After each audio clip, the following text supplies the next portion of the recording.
Yeah, foi matek jo batia lopo wani YouTube ban jiro de champion watamu ni wakelok metoko. So ichawa ni atie Gulu Boxing Club ki head coach mamegi rest in peace Adiga Ibrahim. Tiena tawo ni abine Gulu Boxing Club arwata ki head coach mi Gulu Boxing Club. So la dit ana foi matek ko inyute botwa ke angama ini bedo. Yeah, I'm there for down way back at for when YouTube for the champions. One channel for the boxing club. You can like watch channel to Uganda boxing champion leagues. Think going on my bed, my compare what here one of the Ronald down way then Uganda the car my like them. Ki compare with the European champion league because you feel compare low weight light heavyweight. The ambe chalo coach Pokelo. Mano ben abe chalo kadomo booming ni chao kene. La diet be mer new tiano practical parts mag mukene. So I get no well. I think involved me and I encouraging you to me actually Savage Jones Northern Uganda at large because compare the chalo Uganda Boxing Federation and trusting and the chalo Northern coordinator, I'm now coordinating boxing in northern regions. So you are young, train more than what I think war on my deep because when you boxing, you don't have boxing, more get training to follow. You went on when I didn't have fitness, I get a tick with it. Oh, table training every day.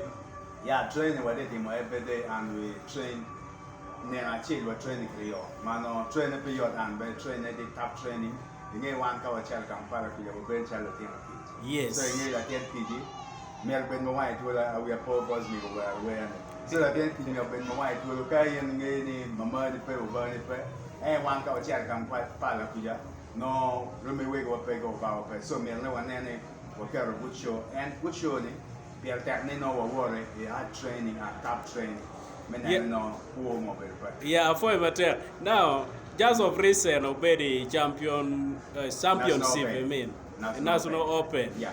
La penya tieni machalo coach, machalo coordinator that madit me northern Uganda, northern region lu ngomu inspiring in doga ye why say sini. Me donyo doga championship I mean.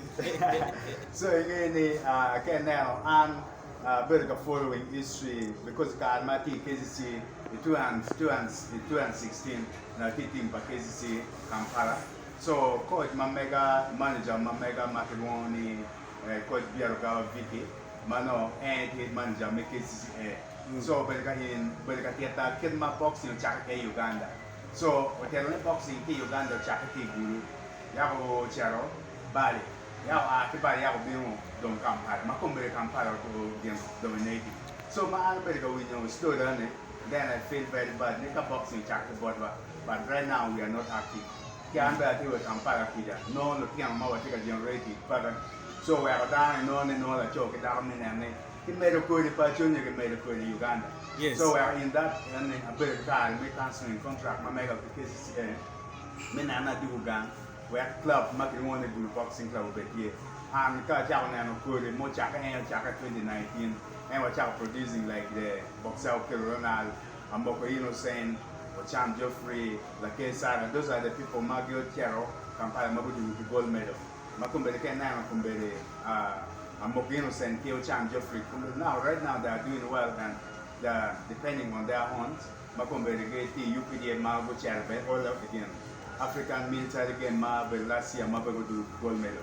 So being na me zooming a game me boxing pero me inspiring to manote northerns to they feel like giving up then I show go game no do any to me bet focus on champion never quits and I bet injury mobile 2018 ma chaka injury ma pobre mayor mo wa ando no timo train me boxing will pay madi but right now as I talk I think we ma pay ma angeni very much Ubalwere wati bori now initika shipment matuonga nere kwana nyinglo tieno mago chera nyim Ronald benetia nyim watiki lake watiki Agero Road, watiki Ochan, watiki Lucky. All those are good people. Yeah. Loki me agiki bot fans, kidong loki me agiki bot dano, ilokom tuku mabeguni. Yeah, lokom me to get maran watch any fans meg watch me actually in northern regions. Me again I think like when I kawati ka chero kampal no chalo to ma me ma fixa no nyurni. Okero na tika chera to nyo modelo tika chera to. Me ro na ro chera supporting lutina and because can now ele don ki to ma dir champion leagues me Uganda lo and what here ma ko tika ati actually subregion what da rio. Material technique ka be what tika chera kuja.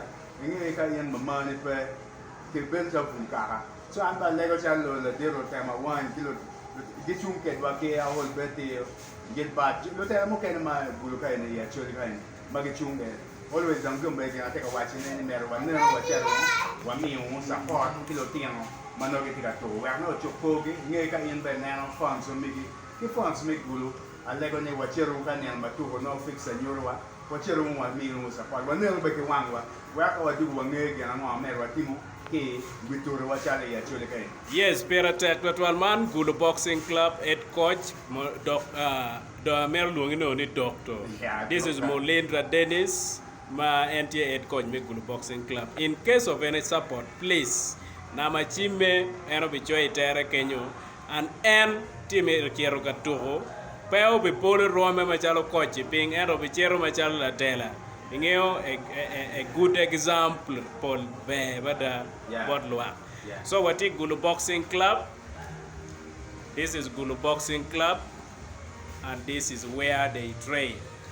And for you, Matek, did coach. Yeah, for